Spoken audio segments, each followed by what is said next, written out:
Hi, hello everyone. Hi, this is Fred Briones. I'm the CEO of the Native American Fiber Program. I'm an enrolled tribal member at the Big Valley Rancheria Band of Pomo Indians located in Lakeport, California.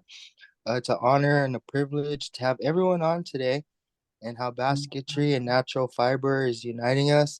And I'm so excited to have my teacher, Jennifer Malone, as our guest speaker today. So I'll save the rest of the talk for her. Thank you. Okay, next we have Terry McCartney. Hey, and good afternoon. I'm Terry McCartney. I'm the Environmental Director for Pinoleville Pomo Nations. And we're working on a big creek restoration project on Ackerman Creek where we're going to be restoring sedge beds and growing willow and redbud and other basketry and excuse me and some mugworts and elderberry. So I'm very interested in your fiber program here, and because that's why we're doing what we're doing to support the Pomo basketry and basket weavers. Wonderful. Sophia Flores.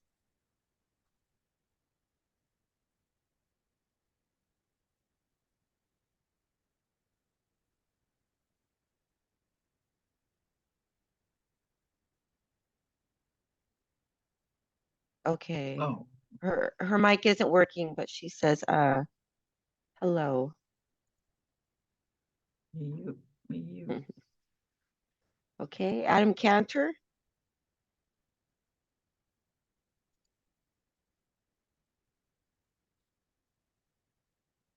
Oh, sorry, my camera's not working. Greetings, Adam Kenner. I'm Natural Resource Director for the Wiat Tribe up here on the north coast of California, and also a botanist. And yeah, excited to hear about gathering culture and ethics today. And yeah, happy to be here. Wonderful to have you. Mira Evans. Hi, I'm Mira Evans. I'm the Education and Outreach Coordinator for Hamwol Indian Village of California, and happy to be here. Wonderful. Good to have you. Sabine. Hello, everyone. I'm Sabine. I'm Chumash, and I'm a program officer at the California Tribal Fund. Just listening in today. I wanted to hear Jennifer's words, so thank you. Thank you for joining us. Melissa Leal.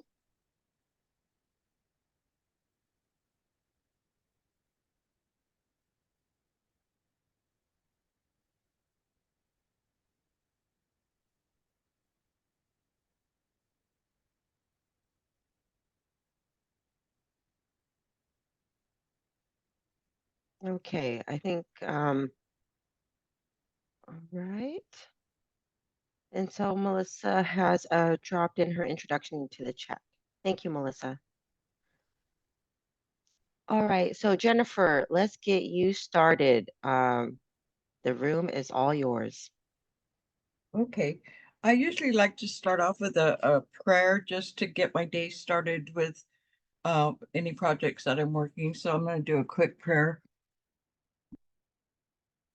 Dripney, Tedisha Mayan Buhachai Hel, Ahmed Naan Ide Gyo, Hon Yo, Dumadamat Yo, Hot. Wakina an weg na din Shaporo Hel, Yatao Mayan Inchish Traachi. So I said, thank you, Creator, for giving us this good day here today. Take care of our people.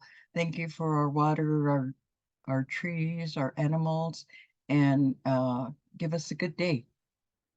So, okay. So, yeah, my name is Jennifer Malone. I am Wuckchumni, Tachi, and Yalupni here from Tulare County. My grandma was born at Tule River Reservation, and her family had to leave the reservation and go find work, so they lost their their allotment there. And then so she lived down here in the valley working. And then my dad's family is all from Lemoore. They're Tatchis, and in our language we say Hedet is hello and Wuckchumni. He Yuk is Tule River, and He is Tachi. So usually when I travel around and I hear somebody say their hello, I know where they're from. I try to learn everybody's hello in their language. But I am a language teacher, basket weaver, and I've been working a lot lately with these museums local to get exhibits going for our people, because a lot of people think that we're not here anymore. And I always tell everybody, we are still here.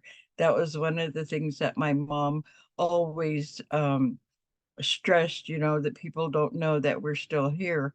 And my mom was Marie Wilcox. She's passed 3 years now. I miss her so much. I have 6 generations of basket weavers, so it's been passed down to me from my mom, but all my grandmas on my dad's side and my my mom's side. So we keep it going because it's healing. To me, it's healing when we're weaving. It's very healing to our soul. Um, I started my granddaughter on her first basket too, and hopefully she'll keep it going. She's in Native Studies at college and doing anthropology, and so I'm hoping to pass all of this on to her someday. But I have assigned each and every one of our family members to have a duty to keep going to where she's like the gambling trade game that was being lost for a while. And so we brought that back, and people are playing it all over now. And then I have a new youth. My latest is 17, and we just showed him how to play the hoop and pole game, which was a game that our tribes played a long time ago, and he's going to keep it going. Um, my grandson is the archivist, so he has all our family trees back 7 generations. And I am not federally recognized. That means my granddaughter can't get grants to go to school, and we do get free medical because we're state recognized, but there is a big difference in non-federally recognized tribes. And so, I don't like to bring up the past. I know there was a lot of ugliness a long time ago with that I just found out about was the schools. I really never tied us to the schools, the boarding schools, but I found out later on from my mom that my aunt had gone to the boarding school and my uncle, so they were taken away. My mom got to stay with her grandma. I guess she was too little or something, but so she was raised by her grandma, and that's how I do everything I do. Um, and when she was still here, I always asked her, what do you think? As old as I was, I always had to get her approval on anything I did. So that was just one of my things that I did. And now I go on to my cousins. I don't just get out there and do anything on my own. I make sure that somebody knows what I'm doing and approve or disapprove. So I have had baskets that are in museums, and people were wanting to give them back. And from our tribe, Maggie Icho is one of our famous weavers. She's has her baskets in a lot of the different museums, but they didn't want me to bring it back home because they thought it would cause family friction on why are you getting it. So I just left it there, and hopefully someday we'll be able to go ahead and bring it home, because that's the way mom says that our baskets have life, and so they want to be back home, and so I'm hoping to be able to do that someday. Um, so I think this was titled the Wuckchumni rules or something like that, but I call it our Wuckchumni basket weaving ways. And so when we go out to gather materials, and that's for our baskets, our materials are used to make our games and things like that, we always give an offering of tobacco and a prayer before gathering to show that we're thankful for what we have, and what we're able to get. So we never gather in another person's area without permission from that person. And that's like when we gathered our redbud up here in the mountains, I had one spot that I picked out for mom because it was easy for her to get to, and everybody knew that was her spot. It's not that she owned it or claimed it, it's just that everybody knew it was easy for her to get to. So um, that was her spot. And then same with White Root, we have a certain spot out there for her too. But it's not ownership or anything like that. It's just out of respect for that person to be able to get their materials. That's why we kind of get permission. Some people are taking it overboard nowadays, though. I know I put on a text that I was going to be meeting everybody in Course Gold, and the ladies got right on it and said, "You can't gather in our area. That's not your area." And I told them, I said, "Well, I'm just going there to meet people, and then we're going somewhere else with permission." So it's kind of getting crazy out there, but I still do what I do, and hope that it's all in a good way. So the lessons of life is basically never gather more material than you need or can take care of. So it's like I've got 4 bundles right now of redbud that I need to get clean before it just gets dried up and I can't clean it. And so whenever I gather, I try to clean the materials that I have before I go out and gather more. And that's the same as, when you go to a restaurant or especially what is a potluck, you only take what you need because there's other people behind you, so you got to think about other people. And that's no wasting, no wasting of material, no wasting of food, no wasting of anything out there. And then my mom's favorite rule was that to clean up and take out all the trash in your area. Um, and that's just respecting Mother Earth. And she always told us, whatever you take in, you be sure and take out. And that's to help take care of Mother Earth. And whether it's your trash or not, always pick it up. And so I've taught my kids that. One time we had a flat tire in the mountains gathering, and so while we were changing it, my grandson walked up and down the road to pick up cans and trash. So I thought that was just awesome for him to even think about doing that. So they do learn from these little things that I have. And then the ladies, when I teach them how to weave, and I teach anybody and everybody that's willing to learn that will be committed, because it's a lot of work getting out there gathering the material. And so when they complete their first project, we always say that we have to give it away, and that teaches them how to give. And I teach my kids, you got to give, and it'll come back to you. So after you finish your first project, one of our rules is that you must give it away. And I know some of the ladies that go by that as, oh, they didn't want to give their first basket away. But then they thought about it and said, oh, well, it'll be better next time. So they were okay with that then.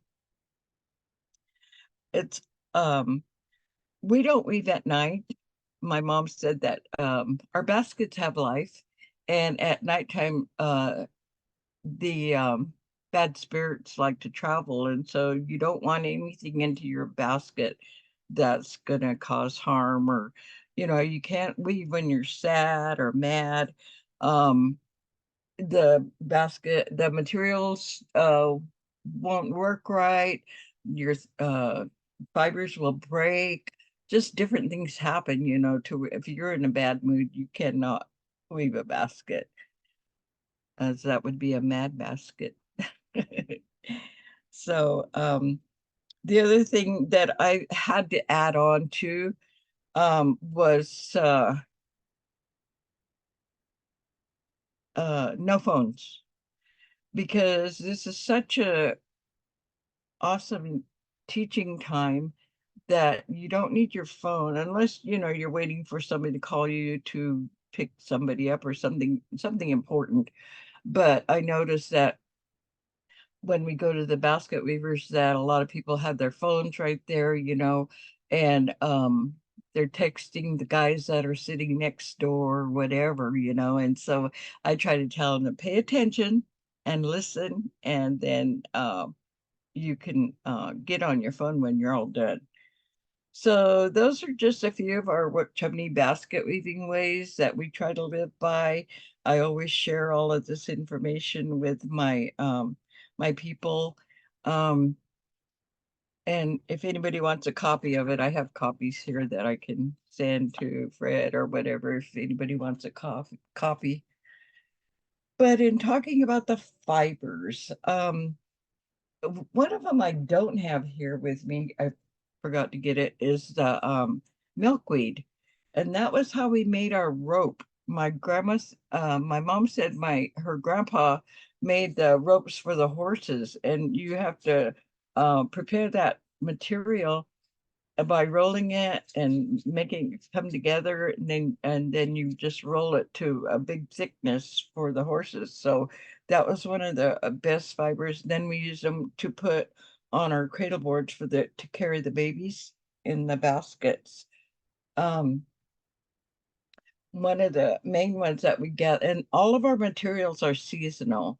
These are the deer grass. I don't know if you know the tree, the bush that it comes from, but a lot of people use it for um in their yards and for different places. So the fibers here, I like to gather in uh September, because they pop right out and it leaves a point on the end of your material, so it's easier to add into your basket.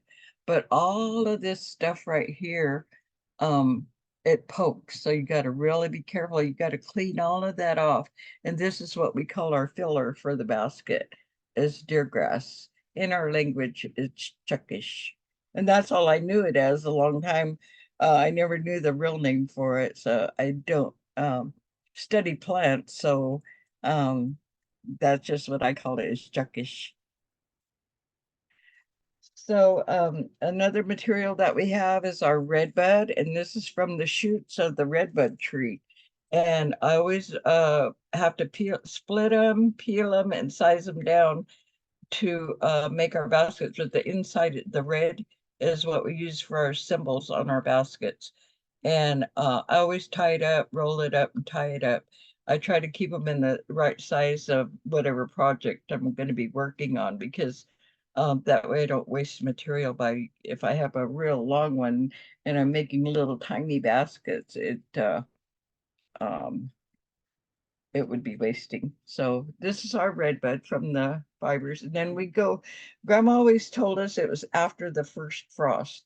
And there are some ladies out there now gathering whenever. So whenever they need it, but I don't know how good it is after if they go early.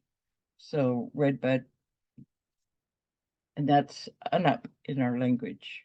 Anup. The other material that we use for uh the weaver or thread in the baskets is our white root. And I know I've gone out with Fred to gather. It's just really awesome to get out there and gather the white root, and it's hopud in our language. But always the longer you get them, the better, because it makes the basket go faster. And to us, it's like gold because it's really hard to gather. I'm working right now with the San Joaquin River Conservancy to try to have them let us have access to the rivers there because that's where our ancestors would go and gather their materials. So working with them to try to get access and have a place to go and gather our white root. So some of the baskets I have, actually I have most of them down in at the museum because I'm doing an exhibit in June. So I have my bigger baskets there, but I wanted to show you how I start a basket.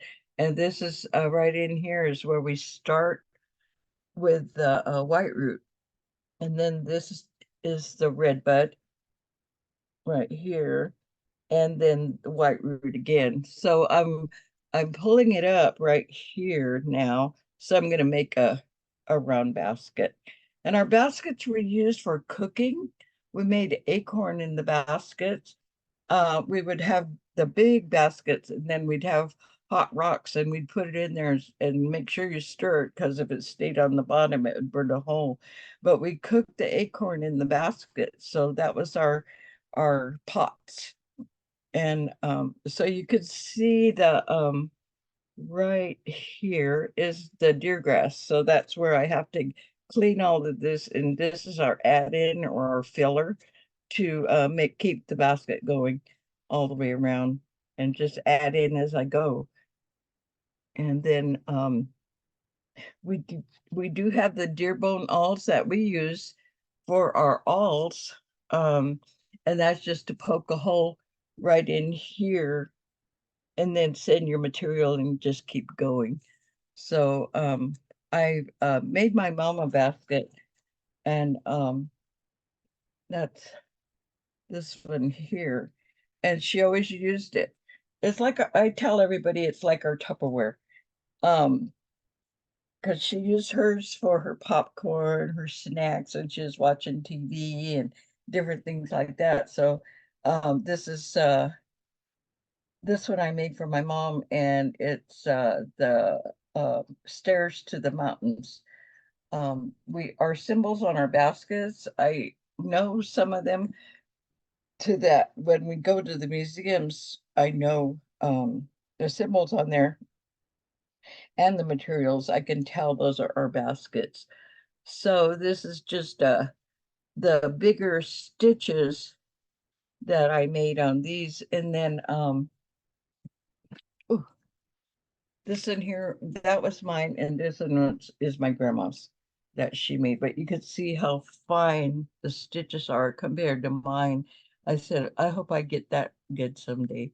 And then she put a lid on her. She made one like this for all of her children. And so they have lids and they have their symbols and the mountains and valleys here and the chain lightning. So her baskets are really, really tight and the lids fit perfect on there. I haven't made one with the lid on it yet. It seems too challenging yet for me. So I'm just making the coil baskets. But I love this basket. I treasure it. And it was made by my grandma Beatrice. And of course, my little basket that Fred gifted me is a little basket with the abalone on the bottom. And then I also have another one that he uh, got from a museum or a library somewhere. But I'm putting that in the showcase. So the showcase will be in June and we'll be having all of our things in there. So we made a Thule boat, a life-size one where someone could sit in it and float on the river. So we made one of those just recently to put into the museum. So they wanted to have that. Then I think the neatest thing that I appreciate is how our ancestors knew what kind of materials to go out and gather, and to create these things out of these materials. This is one of my favorites. It was our traditional hairbrush. So no plastic, it's all made of one plant. And this is the fibers from the soaproot plant, and then the glue, and it's got a little mixture of paint in there, but the glue is just usually clear. But this right here is hard. And so the plant is like a in the middle, it's like an onion. And so you pull the fibers off, which is the fibers here. You just pull them off around the soap root and wash them and clean them. And then you get the glue. I have to boil it for a long time, probably about 3 hours to make it soft enough to get the glue out of it. And we also used it for soap too. So it was our soap. That's why they call it the soaproot plant. But we boil it and then smash it on here like that. And I usually have to do about 3 layers on the handle, and that's what keeps it good and strong, so the fibers don't start coming out. So you just work that glue into the handle, and so it's our traditional hairbrush. Mom said she had one her grandma always brushed her hair with. Um, I was making them and selling them for a while, and guys were buying them for their mustaches and beards. And then they're used really it's a utility brush. And like when they were grinding the acorn in the holes, in the rocks, then they would use this to make sure they got all of their acorn out of the holes. So it was a utility brush, hairbrush. And I love these. These are just so handy. My uncle said that his grandma made him one, and he used his for um clean out his car. So that was his brush that he used. It was the soap brush, but his grandma made it for him, so it was his. And you could also clean your baskets with it too.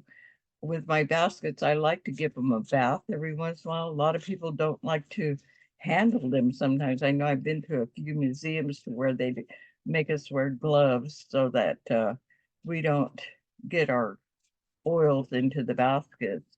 But like Mom said, they have life and they want to be held. I've seen a few of my relatives' baskets in different museums, and it's just sad when I have to leave. It's like I have to tell them goodbye, and um, our baskets are just sitting there. So any baskets I can get, I'm gonna try to have them here for our people and bring them back home because I love them and it's a lot of work. I know I've got people that say they want to make a basket, but they surely don't stick with it. I think I only have 2 people that have really stuck with it with me. And so I really appreciate them in learning and wanting to learn, because it's more than just basket weaving. It's it's all about life. And like my cousins say too, it's healing. If you're feeling bad, and you go, and sometimes we talk to our baskets and stuff, and then they talk back too. But we just feel good when we're working on our baskets. And so I am having a basket weavers gathering here in Visalia on May 25th. It's called Go Native. And I bring in 8 teachers that teach the coil baskets, the dice game, how to make the dice. And the dice are made out of black walnuts. And we hollow them out and clean them out. And then we have to cook the sap from the pine trees, it's the little sticky things, and we boil them and then put mix it with ash to make it black, and put it in the walnut, and then we put abalone on it just for looks, for your set. And So they'll be teaching that and the hoop and pole game, the pine needle baskets, which pine needle baskets are what I teach some of my people the first time because it is basically the stitch of the coil baskets. It's the same way that you have to go round and round with your weaver on that. So that's what I usually try to teach on pine needles just to see if they're going to stick with it too, really. I don't want to waste my material. Um, so the car carriers, a lot of people have to have those when they get out of the hospital for their babies, but we have our cradle boards. And the cradle boards are made out of the redbud, sourberry sticks, and willow. And our people are still using them. So I just had an order for a cradle board from our cousin. So I got that one done, but I still got to put the tie on and stuff for her. But yeah, the cradle boards are still being used and the babies love them. I made one for my great grandson and he just slept all the time in that, but he loved it. So um, still trying to keep that going. And, with all of our traditions and culture, sharing it with whoever I can. And I do work at Owens Valley Career Development Center in Visalia. I do 10 hours a week in language, and our language is almost lost. But you could see my mom on YouTube. It's called Who Speaks Wuckchumni, and she created a video. Well, they created a video with her documenting how she created the dictionary.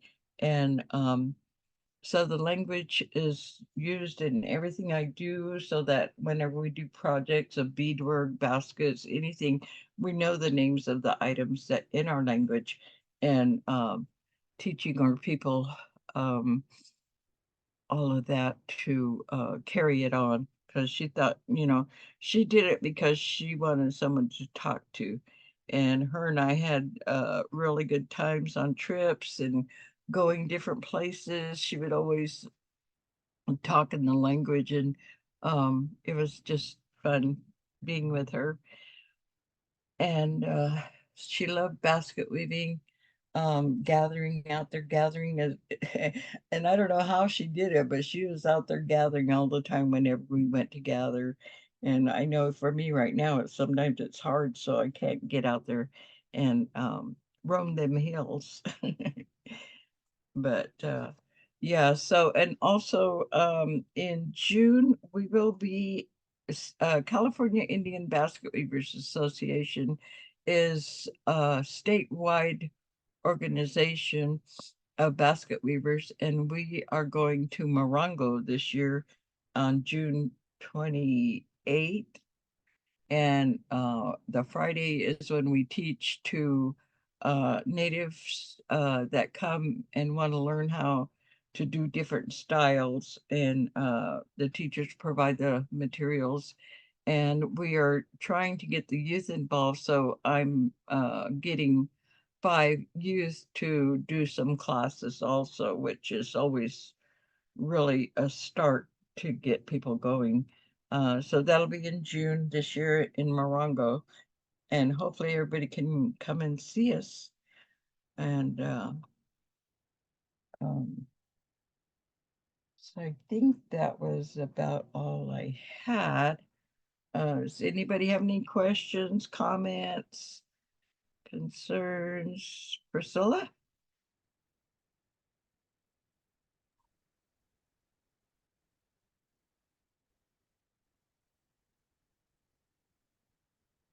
Hello? There, I can hear you. Okay, good. I was just gonna say, one of the things that you shared that made me really think of a memory is your story about using your basket for popcorn. Hmm. I just love that story. Just that everyday need for our baskets. I had one of my teachers, Awak Becky James, and she taught me some basket weaving. And one of the things she mentioned was, even if your basket holds socks, that's all you need, you know. And I always really appreciated just, you know, anything can hold your basket and it's special and it's yours. And yeah, it just really reminded me that memory that I have of her. So thank you. Yeah, that's beautiful. How about Lori? Comments, questions? That was a great presentation. I was down with some friends down in the Owens Valley who are basket makers, and they actually talked to the museum down there, the Eastern Sierra Museum, and let them know that people need to touch the baskets. They'll die and fall apart if you don't touch them and take care of them and give them love. So I really liked what you said about that, and I hope that can spread to more places. Yeah, I appreciate that, because yeah, they just sit there and just dry up if they're not being held or used. And so Mom always used her baskets. How about Adrian? Well, I just love everything you had to say. I have a book here in our Education Center library on basketry, and I've been doing some research on it and trying to understand the coiling techniques and things of that nature. And I want to hold a class where someone does tell the story like you did, and the information and the history behind the basket, and the importance of maintaining that history. Because whether you're you know, tribal or not, there's a history behind anything that you receive from a grandparent, an elder, or a special friend. And I think that's important to start sharing with people. And baskets are a great way. I'm always stealing my mother's baskets. My mother doesn't make them, she buys them at the dollar store, but I take them. But they can always you know, use something, and they mean something. So I just find it important. I'm having too much fun in my new job here. So learning the history and the information behind things, it's outstanding. Lots to learn, that's for sure. You Also got that with right. also with the baskets, if you put water in there, the materials swell up, and so that's why they hold water. So they swell up, and then you can put water in there and store it. Okay. So Sabine, comments, questions?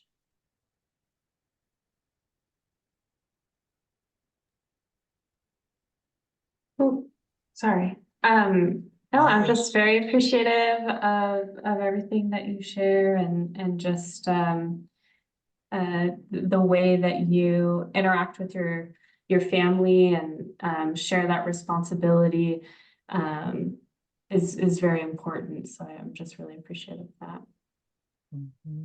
So you from the Ohlone tribe? Or was No, I'm Chumash. Oh, Chumash, yeah. So you live down in Santa Barbara? Santa. Yeah. Oh, yeah. Good. Madeline.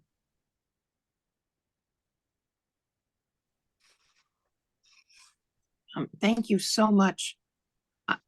It's exactly what I wanted to hear about the fibers and learning. A year ago, I got a public art grant from Sonoma County, and my friends and I really wanted to do a basket. We wanted to do something with the salmon baskets. So that's why we started going to the museum and learning, but we didn't get that particular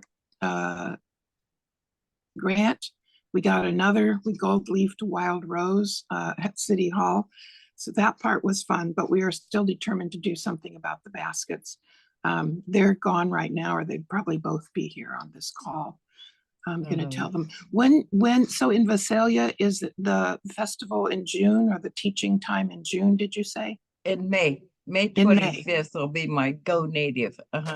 Oh, that's what I want to know, yeah. Yeah, So how go do we native. find out more about that? Just look you up and then go native? Yeah, on Sequoia Riverlands Trust is the venue where I'm going to be, so it should be on their website. Sequoia Riverlands Trust. Thank you so much, and thank you for today. It's an honor Thank to be you. here. Mhm. Also, Jennifer, we should be able to share that event as well with within our network as well. Okay, yeah, I'll try to get some flyers sent to you. Okay. Yeah. And just quickly, we did have somebody enter in the room, Darren Delgado. Oh, uh-huh. Hello, sorry, I just came out of another meeting. I apologize and caught the tail end there. My name's Darren. I'm from Bishop, California. Oh, Bishop. From over here, actually from the Owens Valley, like she had mentioned earlier.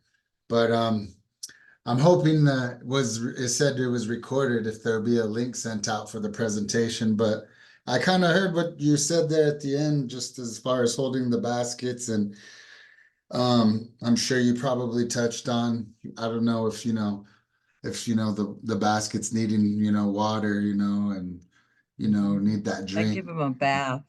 give them a bath, and I actually am curious too, and you may have covered it, but just I have a lot of my grandma's baskets that me and my brother have, and she had passed away, and just looking for other insight, just as far as just taking care of them, and we do use our winnowing baskets when we go pine nutting still, and um but yeah, there's just a lot of different other baskets too that we have within our family, and I actually work for the tribe now in the Tribal Historic Preservation Office, so you may have actually you may have touched on just the idea of, visiting the museums and helping take care of these baskets when you go to these places.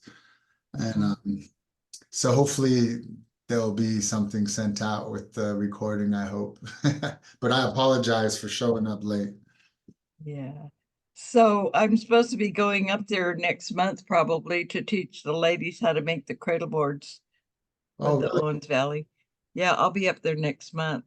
Oh, really? Okay. Are you gonna be at the Cultural Center? Or? At the language program. Oh, God. Okay, cool. Yeah. Good to know. So who was your relative? My grandma was Frances Moose, Rosie Moose, the Well, I Moose. knew Charlotte McCooch Uh, and Charlene Redner are still there. I know Charlene, yeah. Yeah, she's my And buddy. oh, okay. And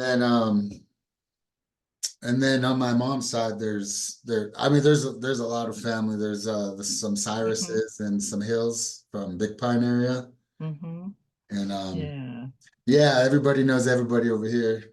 Yeah. From Mona So Lake to Lone Pine. you still go and gather the pine nuts? Yeah. How Well, was it this year? it wasn't very good at all. It was Our acorns are bad too. yeah, it's been pretty bad. Hopefully next year will be that good season, but with climate change and we did get all that water that last winter, and I could tell the ground is still good because when we started irrigating that following spring, usually it takes a couple days for it to soak into the ground, where we're at, and that same day it was already just sitting on top of the ground, so we got good water last season, but we got regular water this season, but there's still that whole struggle with the beetles and the fungus and climate change. We're seeing a lot of mortality in our pinon around here, pinon and juniper. Yeah, we got to take care of them. Pray harder. Yeah, always. Yeah. But thank you for thank you everything. You're welcome. How about Adam?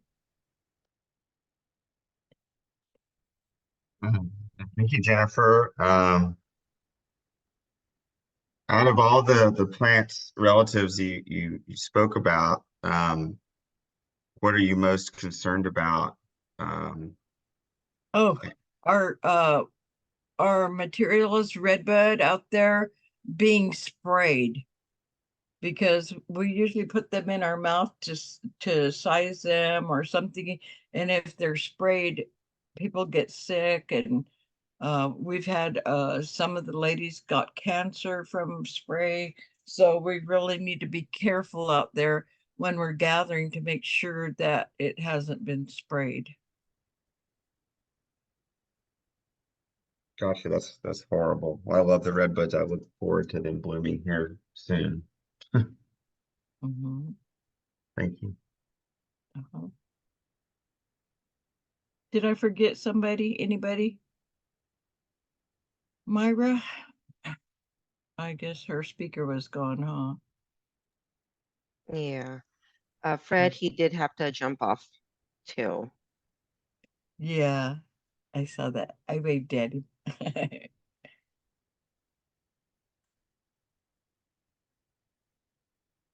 Yeah, one of the two of the things that you mentioned too about basket weaving was about like the length of time it does take for a basket to be made.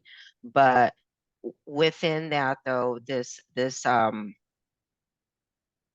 the life lessons with basketry and the patience and learning about relationships um are really not well, I don't know, discussed parts of baskets, and basketry and learning, and just how to be calm. It really reminds me about just mindfulness and how our traditional practices were really rooted in caring for ourselves and our relationships and the land. And it was just echoed in everything that we did.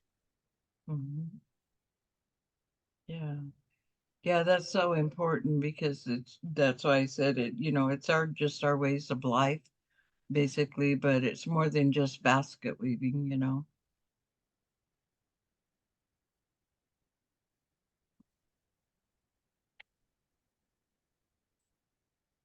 It makes me really too more hopeful too as we create more like programs or gathering trips with people that even if you're not always like sometimes like I'll go looking for something but I'll find something else, and that's still like a real win, that you got to spend time with your family, your loved ones, and you learn something, you learn to be adaptive to what's available. And also this layer of picking up. I don't think um, we're doing that enough. We do. I know I practice pruning. Some people practice pruning, um, but it's not as talked about. How to properly care for the plant aside from picking up garbage, what would be the proper ways to dispose waste. Some things that were shared with me too when you are cleaning up your sticks, that you want to actually leave that material there from the plant that you took it because it helps like mulch essentially. Yeah, it is. It's really good mulch. And sometimes my son likes to have it for the fire, the skin off of the sourberry sticks. Just gets into a little bundle and then he likes to start his fire with that. So that helps. Yeah.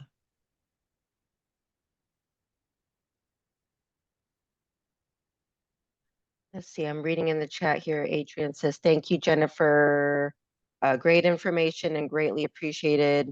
They've really enjoyed the meeting, and that's from Augustine Band of Cholula Indians. So we've had, yeah, Jennifer, we've had people from all the way from Humboldt to San Diego County listening in, all the way from the east in Inyo County and even Monterey, it looks like. Sonoma. Mhm. So yeah, we've had a really good, well-rounded participation in our Zoom meeting today. Mhm. This meeting is recorded and it will be on the Native American Fiber Program channel. We have some of our past meetings that we shared, and so we'll be having it on our YouTube channel. And I will also be sending out to the participants from today. All So right, thank you thank you. all that came. And so we have 2 events that we have on our radar. That is in Visalia, May 25th, Go Native. And then we also have the CIBA conference in Morongo on June Morongo. 28th. Mhm. And is that a 3-day event? Yes, Friday, Saturday, and Sunday. Okay. Friday is when we teach the members the hands-on classes. Then Saturday is demonstrations and the youth will be teaching. And then Sunday is just a talking circle for everyone to talk and say goodbye. Hmm. Well, I plan on coming this year. Oh, yay. Yeah, for the whole thing. Good. I'll see you there. Well, is there any other questions or any other comments people would like to share in our last few minutes?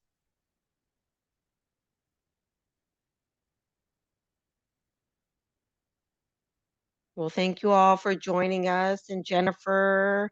And yes, we really appreciate you sharing with us. I love seeing the baskets, the large, the small, the material. That always gives me really good joy. And yeah, I just love listening to basket weavers. So I encourage you all to take some of that time and that energy into your rest of the day and keep on weaving. Yay, Terry. Okay. Well, So it was wonderful. really great meeting everybody, and I really appreciate people sitting all this time and listening to me go on and on. But yeah, I love my baskets, so it's always a joy to be working on them. Well, thank you, Jennifer, for everything. And yes, we'll be sharing on our YouTube channel.